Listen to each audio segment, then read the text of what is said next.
रात सन्नाटे से भरी हुई थी, मानो हवा खुद ही सांस लेना भूल गई हो। प्राचीन किले के परित्यक्त विंग में एक गुप्त सभा शुरू हो गई थी। मशालें दीवारों के साथ टिमटिमा रही थीं, लेकिन यहां तक कि उनकी लपटें भी एक अस्वाभाविक उदासी से घिरी हुई थीं। भव्य हॉल के केंद्र में एक मेज बिछी हुई थी, जिस पर काला मखमली कपड़ा पड़ा था। उस पर एक प्राचीन पुस्तक रखी थी, शैडो की पुस्तक। इसके पन्ने एक हल्की लाल रंग की रोशनी से चमक रहे थे, जैसे जीवित हों, धड़क रहे थे। अंधेरे का राजा एक ऐसी पोशाक में लिपटा हुआ था जो शून्य जितना काला था। उसका चेहरा एक पीली हड्डी के मुखौटे के पीछे छिपा हुआ था। उसके सामने खड़ा था। उसकी आवाज में शक्ति गूंजती थी, क्योंकि उसने निषिद्ध शब्दों का जाप किया। प्रत्येक शब्दांश पत्थर की दीवारों से होकर कंपन करता था, छायाओं की शपथ से, रात के खून से अनुबंध सील हो जाए। हर वाक्यांश ने हवा को कस दिया, जो कक्ष में खड़े सभी लोगों पर दबाव डाल रहा था। मेज के चारों ओर उसके अनुयायी एकत्रित हुए थे। काले रंग के वस्त्र पहने योद्धा, धुएं जैसे शरीर और लाल चमकती आंखों वाले अजीब प्राणी। फिर भी उनमें ऐसे नकाबपोश लोग छिपे हुए थे जिन्होंने कभी प्रकाश के साम्राज्य के प्रति वफादारी की शपथ ली थी। उनकी उपस्थिति विश्वासघात की फुसफुसाहट थी, इस बात का प्रमाण कि विश्वासघात पहले ही जड़ जमा चुका था। अचानक फर्श आग के एक घेरे से धक-धक उठा, दरारें फट गईं और गहराई से काला धुआं उमड़ा, जो तब तक मुड़ता और मरोड़ता रहा जब तक कि उसने एक विशाल आकार नहीं ले लिया। पंख खुल गए, जिससे प्रकाश धुंधला हो गया। यह छाया का पहला संरक्षक था। उसकी जलती हुई आंखें अंधेरे को भेद रही थीं। उसकी दहाड़ किले के पत्थरों को हिला रही थी। जंगल का माहौल असामान्य रूप से शांत था। पक्षियों की चहचहाहट रुक गई थी।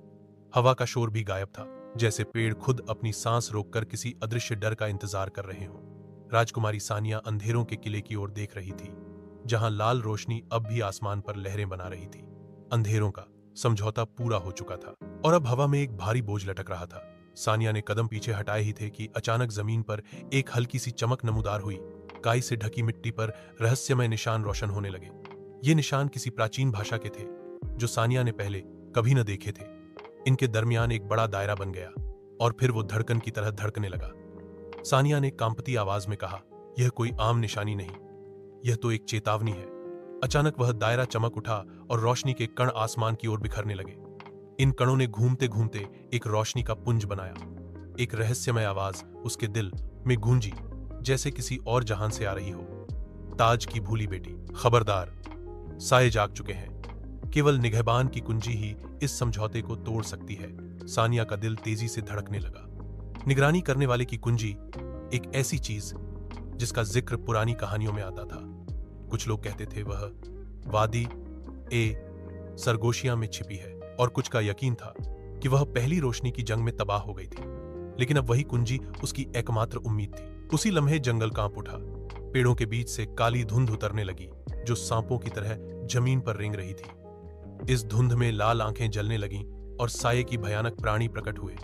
सानिया ने अपनी मां की दी हुई ताबीज को मजबूती से पकड़ा। उसमें से हल्की रोशनी फूटी। अगर इशारे मुझे बुला। रात का अंधेरा अभी पूरी तरह से छटा नहीं था जब सानिया जंगल की गहराइयों से निकलकर एक रहस्यमय घाटी में दाखिल हुई। यहां की हवा और भी अजीब थी। हल्की हल्की रोशनी जमीन से उठ रही थी, जैसे घास के तने चमक रहे हों।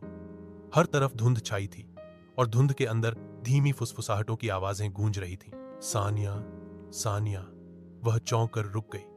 आवाजें कहीं करीब से आ रही थीं, लेकिन जब उसने पीछे देखा तो वहां कुछ न था। घाटी का हर पे बूआ और सूखा हुआ लग रहा था, मगर उनकी शाखाओं से फुसफुसाहटें निकल रही थीं, जैसे वे सदियों पुराने राज एक दूसरे को सुना रहे हों। सानिया का दिल तेजी से धड़कने लगा। अचानक सामने एक पथरीला मेहराब उभरा, जिस पर अजीबोगरीब निशान खुदे थे। जैसे ही वह करीब गई, मेहराब खुद ब खुद जगमगाने लगा। रोशनी ने एक राह बनाई जो घाटी के अंदर और गहराई तक जाती थी। सानिया ने सावधानी से कदम बढ़ाया। जैसे ही वह मेहराब से गुजरी, उसने एक मंद चीख सुनी। धुंध में से एक छाया प्रकट हुई, जिसका शरीर धुएं की तरह बिखरता और जुड़ता जा रहा था। उसकी आंखें लाल आग की तरह थीं। छाया गरजी, यह घाटी जीवितों के लिए नहीं, वापस जा, वरना ये फुसफुसाहटें तेरा खून पी जाएंगी। सानिया ने डर के बावजूद अपनी मां की दी हुई लटकन को हाथ में दबाया। लटकन से रोशनी फूटी और साया कुछ कदम पीछे हट गया, मगर फुसफुसाहटें और तेज हो गई। अब वह साफ सुनाई दे रही थी। चाबी ढूंढो, चाबी ढूंढो। सानिया के कदम अब खौफ से नहीं बल्कि यकीन से लड़खड़ा रहे थे। वह जान चुकी थी कि यही वादी निगहबान की कुंजी का पहला सुरागर छुपाए हुए है, लेकिन उसे यह इल्म न था कि कोई और भी उसके पीछे पीछे इस वादी में दाखिल हो चुका है, एक दुश्मन जो इस राज को कभी वादिये, सरगोशियां अंधेरों और ठंडी धुंध में डूबी हुई थी। सानिया तेज कदमों से आगे बढ़ रही थी, लेकिन हर तरफ से सरगोशियों की गूंज उसके दिल को हिला रही थी। हम तुम्हें ढूंढ लेंगे, कुंजी, हमारा हक है। सायों की आवाजें उसके कदमों के साथ साथ बढ़ रही थीं। अचानक धुंध से कई काले आकार प्रकट हुए। वे कभी भेड़ियों जैसे लगते, कभी इंसानों जैसे धुएं के बादल। सानिया ने लटकन को मजबूती से थामा और दिल ही दिल में दुआ की, मगर साए करीब आते गए। उसी लम्हे एक तेज रोशनी ने हवा को चीर दिया। नीली आग की लपटों की तरह एक दायरा सानिया के इर्द गिर्द बन गया। साये पीछे हटने लगे। धुंध के पार से एक लड़की नमूदार हुई, लंबे काले बाल, आंखों में नीला जादू और हाथ में एक चमकता हुआ रासा। तुम कौन हो? सानिया ने हैरानी से पूछा। लड़की ने सानिया की ओर देखा और धीरे से कहा, मेरा नाम इलिया है, मैं प्रकाश जादू की शिष्य हूं। तुम अकेली इन अंधेरों का मुकाबला नहीं कर सकती। एलिया ने छड़ी जमीन पर मारी। अचानक जमीन से रोशनी के नक्श उभरे और सायों की चीखें बुलंद हुईं। कुछ लम्हों में धुंध छटने लगी और सानिया ने पहली बार सुकून की सांस ली। तुमने मेरी जान बचाई। सानिया ने शुक्रिया अदा किया। एलिया मुस्कुराई, मगर उसकी आंखों में गंभीरता थी। एलिया मुस्कुराया, लेकिन उसकी आंखों में गंभीरता थी। मैंने तुम्हें पहचान लिया है। तुम रोशनी की वारिस हो, वही जिसके बारे में पुरानी किताबों में लिखा है। साये तुम्हारे पीछे हैं क्योंकि तुम्हारे पास कुंजी है। सानिया चौंक गई। तुम्हें कैसे मालूम? एलिया ने धीरे से सिर हिलाया। यह मेरा भाग्य था कि तुम्हें ढूंढूं। अब हमारी यात्रा एक साथ है। अगर तुमने स्वीकार किया तो मैं तुम्हारे साथ अंधेरों के खिलाफ खड़ी रहूंगी। सानिया ने एलिया का हाथ थामा और दिल ही दिल में प्रतिज्ञा की। अब वह अकेली नहीं रही थी। सानिया और एलिया जंगल के बीच एक पुराने खंडहर तक पहुंचे। वहां पुराने स्तंभ झुके हुए थे और बीच में एक जंग लगा दरवाजा खड़ा था जिस पर अजीब निशान खुदे थे। एलिया ने धीरे से कहा, यह रोशनी का दरवाजा है। यहां अक्सर कैदी रखे जाते हैं। शायद कोई महत्वपूर्ण राज्य छुपा हो। दोनों ने दरवाजा धकेला तो अंदर एक सुरंग जैसी जगह खुल गई। अंधेरा इतना घना था कि सानिया का सांस रुकने लगा। अचानक जंजीरों की खनक सुनाई दी। रोशनी के हल्के से झमाके में एक नौजवान दिखाई दिया, ताकतवर मगर जख्मों से भरा, जंजीरों में जकड़ा हुआ। तुम कौन हो? सानिया ने पूछा। नौजवान ने आंखें खोली। उनमें एक अजीब सी जुर्रत और दर्द की झलक थी। मेरा नाम कियान है। मैं सल्तनत ए शहर का सिपाही हूं। अंधेरों ने मुझे कैद कर दिया क्योंकि मैंने उनका मुकाबला किया था। एलिया ने अपने जादू से जंजीरें तोड़ डाली। जैसे ही कियान आजाद हुआ, बाहर से एक शानदार चीख सुनाई दी। छत से एक सुनहरी बाज नीचे उतरा। उसके पर सूरज की रोशनी की तरह जगमगा रहे थे। वह कियान के कंधे पर बैठ गया। सानिया हैरान रह गई। यह तुम्हारा साथी है? कियान ने मुस्कुराकर बाज के परों को छुआ। हाँ, उसका नाम आरावी है। यह हमेशा मेरा रक्षक रहा है। अंधेरों ने हमें अलग करने की कोशिश की थी, मगर यह फिर लौट आया। उसी लम्हे सुरंग हिलने लगी। अंधेरों के साए दरवाजे के अंदर घुसने लगे। आरावी ने एक ओरदार चीख मारी और हवा में बुलंद हो गया। उसके परों से सुनहरी चमक निकली जो सायों को पीछे धकेलने लगी। सानिया ने महसूस किया कि अब उनका काफिला मजबूत हो रहा था। एलिया जादू की रोशनी, कियान तलवार की ताकत और आरावी आसमान का पहरा, ये सब मिलकर एक नई उम्मीद की किरण थे। कियान और आरावी के शामिल होने के बाद सानिया और इलिया को लगने लगा कि उनका सफर अब ज्यादा सुरक्षित है। मगर इलिया ने तंबीह की, अंधेरों की ताकत बढ़ रही है। अगला मरहला पानी की वादी से गुजरना है। वहां एक पुरानी आजमाइश हमारा इंतजार कर रही है। वे सब आगे बढ़े और कुछ दिनों की यात्रा के बाद एक विशाल नीली झील के किनारे पहुंचे। झील का पानी शीशे की तरह साफ था, मगर उसमें गहराइयों तक अजीब रोशनी झलक रही थी, जैसे पानी के नीचे कोई राज छुपा हो। अचानक झील में तूफान उठा। पानी की धाराएं घूमने लगी और बीच से एक हसीन परी उभरी। उसके लंबे नीले बाल पानी की तरह बह रहे थे और आंखों में समुद्र जैसी चमक थी। वह न तो दुश्मन लगती थी और न दोस्त। कौन है तुम लोग जो मेरे इलाके में दाखिल हुए हो? उसने ठंडे लहजे में पूछा। सानिया ने आगे बढ़कर कहा, हम अंधेरों के खिलाफ सफर कर रहे हैं। हमें इस झील को पार करना है और तुम्हारी मदद चाहिए। नीला परी खामोश रही, फिर बोली, जो भी इस झील को पार करना चाहे, पहले पानी की आजमाइश में कामयाब होना जरूरी है। अचानक झील के अंदर से बड़े बड़े जल दानव प्रकट हुए। उनके शरीर पारदर्शी लेकिन मजबूत पानी के बने थे। उन्होंने काफिले पर हमला कर दिया। कियान ने तलवार निकाली, आरावी आकाश में उड़ गया और एलिया ने जादू से प्रकाश की दीवार बनाई। मगर ये दानव बार बार झील से बनते जाते थे। सानिया ने हिम्मत करके लटकन को पानी में डाला। पल भर के अंदर झील में सुनहरी लहरें दौड़ गईं। जल दानव पिघलने लगे। और पानी शांत हो गया। नीली परी हैरान होकर सानिया को देखने लगी। तुम वास्तव में रोशनी की वारिस हो। अब से मैं तुम्हारे साथ हूं। मेरा नाम नीला है। मैं समुद्रों और पानी की शक्ति पर शासन करती हूं। सानिया के दिल में नीली परी के शामिल होने के बाद काफिले की ताकत में इजाफा हो गया था, मगर आगे का सफर और भी खतरनाक होता जा रहा था। अब रास्ता एक घने और रहस्यमय जंगल की तरफ जाता था। जंगल इतना पुराना था कि उसके ऊंचे पेड़ आसमान को छू रहे थे और अंदर गहरी खामोशी फैली हुई थी। यह आम जंगल नहीं है, नीली परी ने धीरे से कहा। यहां हर पत्ता एक रहस्य छिपाए बैठा है। जैसे जैसे वे अंदर बढ़ते गए, पेड़ों ने खुद को हरकत देना शुरू कर दिया। शाखाएं सांपों की तरह मुड़कर रास्ता बंद करने लगीं और अचानक जड़ें जमीन से उठकर सानिया के इर्द गिर्द पिंजरा बना गईं। सानिया चीख उठी, मगर जड़ें सख्ती से बंद हो गईं। कियान ने तलवार चलाई, मगर हर कटी हुई जड़ दोबारा उगाती। एलिया की रोशनी भी मध्यम पड़ने लगी और इरावी ऊपर से परवाज़ करके कोई रास्ता न ढूंढ सका। ऐसा लग रहा था जैसे जंगल खुद दुश्मन बन गया हो। इसी लम्हे एक गहरी आवाज गूंजी, रुक जाओ, ये दुश्मन नहीं है। पेड़ रुक गए, जड़ें ढीली हो गईं और सानिया आजाद हो गई। छाया से एक युवा प्रकट हुआ। उसने हरे रंग का कवच पहना था और उसकी आंखें शिकारी की तरह तेज थीं। उसके कंधे पर एक छोटी सी रोशनी फेंकने वाली प्राणी बैठी थी, जो आधी पक्षी और आधी जुगनू जैसी लगती थी। मेरा नाम दारियन है, उसने कहा।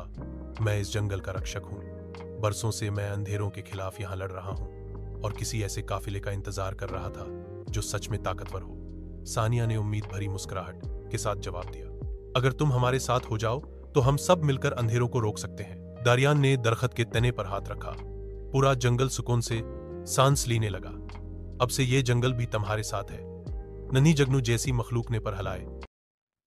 दारियान के शामिल होने के बाद काफिला जंगल से निकलकर पहाड़ों की ओर बढ़ा। पहाड़ों के बीच एक छिपा हुआ ज्वालामुखी था, जिसके मुंह से लाल रोशनी उठ रही थी। जमीन हल्की हल्की कांप रही थी और दूर से लावा की खुशबू आ रही थी। नीली परी ने फिक्रमंद आवाज में कहा, यह ज्वालामुखी आम नहीं, इसके अंदर कोई प्राचीन राजदफन है। जैसे ही वे करीब पहुंचे, जमीन जोर से थरथराई। लावा के धमाके के साथ एक लंबा, दहकते पत्थरों जैसा दानव प्रकट हुआ। उसकी आंखें अंगारों की तरह जल रही थीं और उसकी गर्जती आवाज ने आसमान को हिला दिया। कौन मेरी नींद में खलल डालने आया है? सानिया ने आगे बढ़कर कहा, हम अंधेरों को खत्म करने के लिए ताकत तलाश कर रहे हैं। अगर तुम दुश्मन हो तो हमें रोक नहीं पाओगे। देव गुस्से से हंसा और अपने दहकते बाजू बुलंद किए। उसने आग के शोले सानिया और उसके साथियों की तरफ फेंके। कियान ने अपनी तलवार से बचाव किया। नीला ने पानी से शोले बुझाने की कोशिश की और दारियान ने पेड़ों की बेलों को जमीन के नीचे से लाकर आग को रोकने की कोशिश की, मगर शोले बहुत ताकतवर थे। उसी लम्हे ज्वालामुखी के मुहाने से एक जवान लड़की नमूदार हुई। उसके बाल जलती हुई आग की तरह लाल थे और उसकी आंखें लावा की रोशनी में दमक रही थीं। उसने अपने हाथ बुलंद किए और शोलों को अपनी मुट्ठी में कैद कर लिया। देव उसके सामने झुक गया, जैसे वह उसकी मलिका हो। मेरा नाम ज़रा है, उसने कहा। मैं ज्वालामुखी की वारिस और आग की जादूगरनी हूं। यह देव मेरा रक्षक है। मैं तुम्हारी ताकत को आजमाना चाहती थी। तुम सब ने अपनी बहादुरी साबित कर दी है। सानिया ने मुस्कुराते हुए कहा, तो क्या अब तुम भी हमारे साथ होगी? झारा की आंखों में शोले झिलमिलाए। हाँ, अंधेरों के खिलाफ यह जंग सिर्फ तुम्हारी नहीं, अब मेरी भी है। काफिले के पास अब आग की ताकत भी शामिल हो चुकी थी। अंधेरों के खिलाफ जंग का नया अध्याय खुलने वाला था। जब काफिला ज्वालामुखी से बाहर निकला तो रात का अंधेरा पहाड़ों पर छा चुका था। हवा में अजीब सी ठंडक और डर की लहर फैली हुई थी। अचानक आसमान पर काले बादल जमा हुए और बिजली चमकी। अंधेरों की फौज नमूदार होने लगी। काले बख्तर पहने सैनिक, जिनकी आंखें लाल ज्वालाओं की तरह जल रही थीं, मीन से उभरने लगे। उनके साथ लंबे साए भी थे, जो धुएं की तरह इधर उधर सरकते और हर चीज को निगलने की कोशिश करते। यह पहला हमला है, दारियन ने तलवार निकालते हुए कहा। यह सिर्फ शुरुआत है। अंधेरों की औज ने दहा के साथ अगले पर हमला कर दिया। ह्यान ने आसमान की तात को पुकारा। आरावी परिंदा बादलों के पार जाकर दे हवा लाया, जिसने कई सायों को बिखेर दिया। नीला परी ने पानी की लहरों को मीन से उभारा और सियाह सिपाहियों पर गिराया। ज़ारा आग में लिपट गई। उसके हाथों से शोले निकले और अंधेरे के कई सिपाही जलकर राख हो गए। एलिया की रोशनी अंधेरों के बीच सूरज की किरण की तरह चमकी और सानिया को ढाल प्रदान की। लेकिन दुश्मनों की संख्या बहुत अधिक थी। हर गिरा हुआ साया फिर से उठ खड़ा होता। सानिया को लगा कि यह जंग कभी खत्म नहीं होगी। उसने अपने दिल पर हाथ रखा और कहा, हम सबकी ताकतें मिलकर ही उन्हें रोक सकती हैं। सब दोस्त एक दायरे में इकट्ठे हुए। एलिया ने रोशनी दी, नीला ने पानी, ज़हरा ने आग, कियान और आरावी ने हवा, और दारियान ने जंगल की जड़ें। सानिया ने अपनी जादुई शक्ति से सबको आपस में जोड़ा। अचानक एक जबरदस्त रोशनी का धमाका हुआ। रोशनी, आग, पानी, हवा और जंगल की ताकत इकट्ठी होकर एक बड़ी लहर बनी और अंधेरों की फौज को दूर तक उड़ा ले गई। पहाड़ों की वादी एक लम्हे के लिए रोशन हो गई। अंधेरों के सिपाही पीछे हट गए, मगर उनकी सरगोशियां गो। अंधेरों की औज के पीछे हटने के बाद वादी में आमोशी छा गई, लेकिन यह सुकून एक आने वाले तूफान की बर दे रहा था। सानिया और उसके साथी थके हुए सांस ले रहे थे कि अचानक हवा रुक गई। आसमान पर बादल जम गए और मीन लड़ने लगी। पहाड़ की चोटी पर एक ऊंचा साया प्रकट हुआ। उसकी आंखें लाल अंगारों की तरह जल रही थीं और हाथ में एक लंबा काला डंडा था जिस पर काले शोले लपक रहे थे। एलिया ने सांस रोकते हुए कहा, यह वही है जिसका इक्र पुरानी भविष्यवाणियों में था। काला जादूगर ने अपनी गहरी और भयानक आवाज में कहा, मैंने तुम्हें बहुत समय दिया था, लेकिन अब रोशनी की ताकत को हमेशा के लिए खत्म करने का समय आ गया है। उसके आसा से काला धुआं निकला जो आसमान पर फैलकर चांद को ढोंकने लगा। घाटी में अंधेरा छा गया और काफिले के कदम लड़खड़ा गए। कियान ने तलवार उठाई, ज़हरा के हाथों से शोले भड़के। नीला ने पानी का जादू तैयार किया और दारियान ने जमीन की जड़ों को पुकारा। लेकिन जादूगर ने हौंसते हुए अपना आसा जमीन पर मारा। एक ही लम्हे में उन सब की ताकतें कमजोर पड़ने लगी। सानिया ने दिल पर बोझ महसूस किया। उसने पहली बार यह सोचा कि शायद वह इस दुश्मन के सामने नाकाम हो जाए, मगर इसी लम्हे उसने एक नरम सी सरगोशी सुनी, याद रखो, असली ताकत तुम्हारे अंदर है, न कि हथियारों में। यह आवाज उसकी मां की याद से आ रही थी। सानिया ने आंखें बंद की, अपने साथियों के दिलों को पुकारा और उन सबको हौसला दिया।